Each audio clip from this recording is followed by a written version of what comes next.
খুতবা চলাকালীন সময়ে আমাদের খতিবরা কখনো খুতবা থামায়, প্রথম খুতবা শেষ বসে, তারপরে দ্বিতীয় খুতবা, খুতবার মাঝখানে কোনো থামাথামি নাই। আল্লাহ রাসূল সাল্লাল্লাহু আলাইহি ওয়াসাল্লামটা কত প্রাণবন্ত ছিল।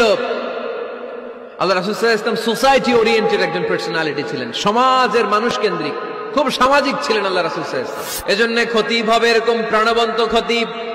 সমাজে কি চলে, কি ক্রাইসিস, কি সংকট, ইয়াংরা কোন সমস্যায় ভোগে, আমাদের রাজনৈতিক অঙ্গনে কি সমস্যা, আমাদের অর্থনৈতিক অঙ্গনে কি সমস্যা, আমাদের সামাজিক অঙ্গনে কি সমস্যা, আমাদের পরিবারগুলোর ভেতরে কি ঝামেলা, প্রত্যেকটা কথা মসজিদের মিম্বার থেকে আসার দরকার আছে না নাই? আল্লাহর হাবিব সাল্লাল্লাহু আলাইহি ওয়াসাল্লাম মসজিদে নববীতে জুমার খুতবা দিচ্ছেন। খুতবা চলাকালীন সময়ে এক সাহাবী এসে মসজিদের মধ্যে বসে পড়লেন। আল্লাহর হাবিব সাল্লাল্লাহু আলাইহি ওয়াসাল্লাম সাহাবীরে বললেন, দাঁড়াও। সাহাবী দাঁড়ালেন। আল্লাহর নবী জিজ্ঞেস করলেন, কেন বসে বললা? 2 রাকাত পড়ছো নাকি? সাহাবী বলে, পড়ি নাই।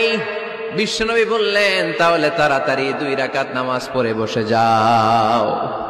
সুবহানাল্লাহ পড়ো। 2 রাকাত পড়ো নাই তো পড়ো, দাঁড়াও, তারপরে বসো। দেখেন, খুতবা চলাকালীন সময়ে আমাদের খতিবরা কখনো খুতবা থামায়? কথা বুঝেন নাই? জুমার খুতবা আপনারা শুনেন না? খুতবা চলতেছে, ওই মুহূর্তে ইমাম সাহেবরা কখনো খুতবা থামায়? মাঝখানে কোনো ঝামেলা হলে থামায় না। প্রথম খুতবা শেষ বসে, তারপরে দ্বিতীয় খুতবা, খুতবার মাঝখানে কোনো থামাথামি নাই। কিন্তু আল্লাহর হাবিব সাল্লাল্লাহু আলাইহি সাল্লাম কেমন খতিব ছিলেন দেখেন। আল্লাহর হাবিব সাল্লাল্লাহু আলাইহি সাল্লামের খুতবা দেওয়ার স্টাইল এন্ড অ্যাটিটিউড এবং আমাদের খুতবা দেওয়ার স্টাইল এন্ড অ্যাটিটিউড, আল্লাহ রাসূল সাল্লাল্লাহু আলাইহি সাল্লামেরটা কত প্রাণবন্ত ছিল। আল্লাহ রাসূল সাল্লাল্লাহু আলাইহি সাল্লাম সোসাইটি ওরিয়েন্টেড একজন পার্সোনালিটি ছিলেন, সমাজের মানুষ কেন্দ্রিক, খুব সামাজিক ছিলেন আল্লাহ রাসূল সাল্লাল্লাহু আলাইহি সাল্লাম। তিনি দেখলেন একজন বসে পড়ছে, উনি খুতবা থামায় দিলেন। জুমার খুতবা থামায় বললেন, এই নামাজ পড়ছো না? পড়ো, 2 রাকাত পড়ো। আবার খুতবা শুরু করলেন। সুবহানাল্লাহ পড়বেন না?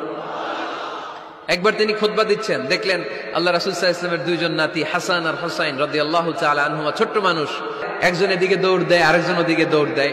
আল্লাহর হাবিব সাল্লাল্লাহু আলাইহি ওয়াসাল্লাম খুতবা থামিয়ে দিলেন, মিম্বার থেকে নেমে আসলেন, 2 নাতিকে 2 হাতে ধরলেন, ধরে আস্তে করে জান্নাতের এই 2 সর্দারকে নিয়ে মিম্বারের উপরে দাঁড়ালেন। এই হাতে এই নাতি, ওই হাতে আরেক নাতি। এরপর দাঁড়িয়ে দাঁড়িয়ে তিনি বাকি খুতবা দিলেন। পড়েন সুবহানাল্লাহ। কত প্রাণবন্ত খুতবা।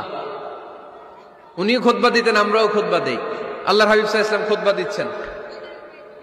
এক সাহাবী এসে বলল, ইয়া রাসূলুল্লাহ, মদিনায় দুর্ভিক্ষ, বৃষ্টি নাই, আপনি বৃষ্টির দোয়া করেন। রাসূল সাল্লাল্লাহু আলাইহি ওয়াসাল্লাম খুতবা থামায় দিলেন, থামায় দিয়ে দোয়া শুরু করলেন। আল্লাহুম্মা আসকিনা গায়সান মুগীসান মারিআন মুরিআন নাফিআন গায়রা দার আজিলান গায়রা আজিল। আল্লাহ, উপকারে বৃষ্টি দেন, যে বৃষ্টিতে আমাদের ফসল জন্মাবে, সবুজ ঘাস লতা পাতা জন্মাবে, আমাদের গবাদি পশুর রিজিক বাড়বে, এরকম উপকারে বৃষ্টি আমাদেরকে দিয়ে মদিনাটারে ধন্য করে দেন।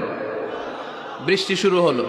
জুমাবার বৃষ্টি, শনি রবি সোম মঙ্গল বুধ বৃহস্পতি শুক্র, টানা 7 দিন বৃষ্টি। এবার বৃষ্টির চোটে মদিনায় বন্যা হয়ে গেছে।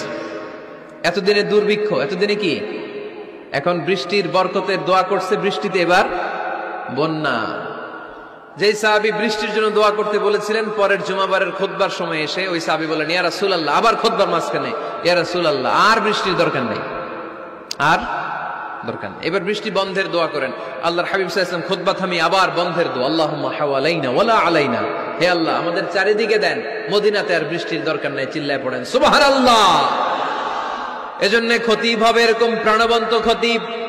সমাজে কি চলে, কি ক্রাইসিস, কি সংকট, ইয়াংরা কোন সমস্যায় ভোগে, আমাদের রাজনৈতিক অঙ্গনে কি সমস্যা, আমাদের অর্থনৈতিক অঙ্গনে কি সমস্যা, আমাদের সামাজিক অঙ্গনে কি সমস্যা, আমাদের পরিবারগুলোর ভেতরে কি ঝামেলা, প্রত্যেকটা কথা মসজিদের মিম্বার থেকে আসার দরকার আছে না নাই? আল্লাহর হাবিব সাল্লাল্লাহু আলাইহি ওয়াসাল্লাম এভাবেই সমাজকে ঠিক করে দিতেন।